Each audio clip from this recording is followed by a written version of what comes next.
Hello लोगोफोर आं दंफैयो दा दिनै बङाइगाव ट्रिनिटी मिशनावहाय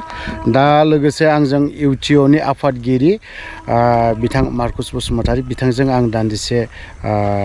खोथा सावरायनि तो दिनैहाय बिथाङानो जाहैबाय U.T.O नि आफादगिरि बिथां मार्कुस बसुमतारी जाबाय दा बिथाङानो जाहैबाय U.T.O आफादनि आफादगिरि मार्कुस बसुमतारी आं बिथांजों दिनैहाय ST नि खोथा जोंनि क'क्राझार लकसभा ST सीट बेखौ दिनै रिजार्भ सीट बेखौ दिनैहाय जेनेरेल सीटआवहाय लांनो नागिरबाय थादों बिनि बारै नोंथाङा मा बुङो? खुलुमबाय गिबियावहाय आं Markus Basumatary united tribal organisation Assam आरो लोगोसे ILC international land coalition regional कमिटिनि जोंनि संगठना मेम्बार संगठन दा आंनिफ्राय आरो जोंनि संगठननिफ्राय गिबिसिनथारावनो नोंथांखौ साबायखर बावदों लोगोसे गोदान बोसोरनि नामै नोंथांखौ आरो नोंथांनि नायग्रा साफ्रोमबो जोंनि बिदा फंबाय बिब' बिनानाव बिसोरनो जोंनि गाहाम अनसायनायखौ आङो बावहरग्रोयो खोथाया जोबोद सिरियास बियो दिनैहाय जोङो 53 इयार्स जाबाय आन्दलन खालामनानै बर'फ्रा आङो बे PTC-निखौहाय हमदों आरो लोगोसे बेखौ लानानै 53 इयार्स बिनि उनाव बड'फा उपेन्द्र ब्रह्मनि दारै आन्दलन खालामबाय आबसुनि ओमफ्राय बिनि उनावहाय BLT-आबो आन्दलन खालामदों आरो बिनि उनावहाय बिनि सिगां जों NDF बिदा फंबायफ्रा गावनि जिउखौ दान होनानैब्लाबो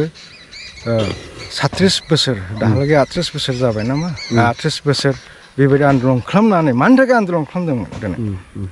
बेफोरनो जोंनि जेनाखि राइट्स दं बेफोरखौहाय जोङो कनस्टिटिउसनेलि जोंनि जेनाखि राइट्स दं बेखौ मोननो थाखाय जोङो सेक्युर खालामनो दिनैहाय भारत सरकारनि इलेक्शन कमिशननिफ्राय दिनैहाय बावैसो मोनसे नटिफिकेशन होबाय बियो जाहैबाय डिलिमिनेशन होननाय दा समस्ति निर्धारन होननानै बुङो आसामिसनि दा बे समस्तिखौ सोलाय सोल' खालामनो नागिरदों बेखौ बिसोरो समस्तिखौहाय बबेया ST-नि जागोन बबेया जेनेरेल जागोन बिनि मेन जाहोनानो जाहैबाय माने पपुलेसन पेटार्नखौ लानानै खोथा थिगैनो दं आरो दा पपुलेसनावहाय जों बिराद खम जोंनि बे जायगायावहाय नाथाय जों खम मालाय मा जानो जोङो इउनाइटेड ट्राइबेल अर्गेनाइजेशन आसामनिफ्राय जोङो डिमान्ड खालामनो बे 2001 2008 बिनि सेन्सास मथे जों मानिया बेखौहाय 51 सेन्सास मथे लानांगोन मानोना दाबो बे जोंनि BTC ओनसोल बा आसामनि 47 बेल एन्ड ब्लकआ बे दाबो ट्राइबेल बेल एन्ड ब्लक आरो बेवहाय जायफ्रानाखि इलिगेल इनक्रचारफोर दं बिसोरो इलिगेलखा बिसोरनि पपुलेसनखौ लानानैसो जों दिनैहाय माइनरिटि जोंनि जायगायावनो आरो बिनि थाखाय नांग्राया जोङो 2012 सननिफ्रायनो प्रदुत कुमार बरा होननायजोंहाय गुवाहाटी हाइकर्टआव लिगेल प्रसेसआव नांगासिनो दं आरो अर्डारबो जों मोनदों 2019 सननि 9 डिसेम्बरावहाय नाथाय बे सरकारा दिनैहाय बेखौहाय इमप्लिमेन्टेसन खालामाखै दिनै जुदि जोंनि जायगानिफ्राय जायफ्रा इलिगेल इनक्रचारफोर दं बिसोरखौ इभिक्सन खालामब्ला जों दानो मेजरिटि जाफिनगोन दा बिनो मोनसेल' जोंनि थांखिया जोंनि डिमान्डआ बे बिश्व शर्माखौ जों बुंगोन भारतनि सरकारखौ जों बुंगोन बिसोरो प्रथमावहाय इभिक्सनखौ खालामग्रो बिनि उनावहाय पपुलेसन पेटार्नखौ ला आरो जोङो खुनु दिन बेखौ गनायनो हानाय नङा जे क'क्राझार समस्ति ST जायनाखि रिजार्भ एक्चुअलि जोङो इउनाइटेड ट्राइबेल अर्गेनाइजेशन आसामा बे ST रिजार्भ सीट हिसाबैल' नङा जोङो इनहेरिटेन्स होननायसो डिमान्ड खालामनांसिगौ मानो होनब्ला थागिबिफोरनि बे जायगा बे सानसे समाव हाग्रा बंग्रा जोबमोन बेखौहाय सोर फैनानै बानायफैदों जों भुमिपुत्र थागिबि सन अफ सइल्स होनना बुङो आंनि खोथा बुंनाय नङा बिदि जोङो नेटआव नायब्ला इन्टारनेटआव नायब्ला गुगोलाव सार्च खालामब्ला गासिबो नुजोबो हु इज बर'स दा बेखौनो जोंनिफ्राय जों स्ट्रंलि डिमान्ड खालामगोन कुनु पद्धति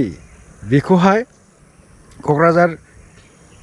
बे लकसभा एमपि सिटखौहाय जेनेरेल खालामनो मोना बा डि रिजार्भ खालामनो मोना बेखौ जेरै एसटि दंमोन बे एसटि हिसाबै थानांगौ आरो लोगोसे बे उदालगुरिखौबो जोङो डिमान्ड खालामो उदालगुरियाबो एसटि सिट जानांगौ होननानै दा दिनैहाय आरोबाव जों दिनैहाय खोनानो मोन्दों आरो नुनो मोनगासिनो दङ जिहेतु बाक्सा डिस्ट्रिक्टआ तामुलपुरखौ मोनसे डिस्ट्रिक्ट आलादा खालामदोंमोन साननैसोनो 2022 मायथाइयावहाय दा दिनैहाय आरोबाव फिन बे तामुलपुर डिस्ट्रिक्टखौ बाक्सायाव सरजाबफाबावबाय CMआ बुंनाय मथेब्ला साननैसोनि थाखाय सरजाबफादों बावहाय नोंथाङा मा खेंफोरथि होनो नागिरो बेफोरथ' जास्ट मोनसे गावनि पावारा मा गावनि आखायाव मा पावार दं बेखौ दिन्थिनायनिल' मोनसे लामा बियो बे सत्यरन्जन बरा होननायाबो बेखौहाय CMखौनो डाउन होबाय गावसिनि मानसियानो बेखौहाय बुंबाय दा बेफोरो मा जाखो बेफोरो जास्ट गाव जे सासे बयनिबो माने त्रानकर्ता बा आसामनि मा बुङो बेखौहाय आसामनि माने गावनो मालिक बेबायदि मोनसे दिन्थिनायनि मोनसे लामा बेनो बेफोर गासैबो बे थाखा फैसा बिराद खरस जाबाय मा जाबाय गाव बेखौहाय सुफुंग्रोथों प्रथमाव आरो बियो सुक्तियावनो दंखानायखा फार्स्टआ मा 6थासो जाबावनांगौ जोंना BTC आवहाय दाख्लैनि सुक्ति मथे दा बेफोर बहाय थांखो दिनैहाय बे सुक्तिकारिफोरखौ आं खावलायदों नोंथांमोना एसे आवाज होनांगौ जोंनिफ्राय खावलायनाया बेनो आरो tribal of organisation of Assam ना दिनैहाय हिरा सरनियाया मोनसे बिथांखौ ट्राइबेल संघआ बिथांनो सार्टिफिकेट होबाय नोंथाङा सासे अरिजिनेलि ट्राइबेल ओमफ्राय दा आरो ट्राइबेल संघनि फरायसा आफाद ना बिथांमोना दिनै RTI बा RTI खालामनानै दिनैहाय नुनो मोनबाय दिनै बिथाङा ST नङा दा बिनि सायाव नोंथाङा मा होनना बुङो बेखौ जोङो सिगांनिफ्रायनो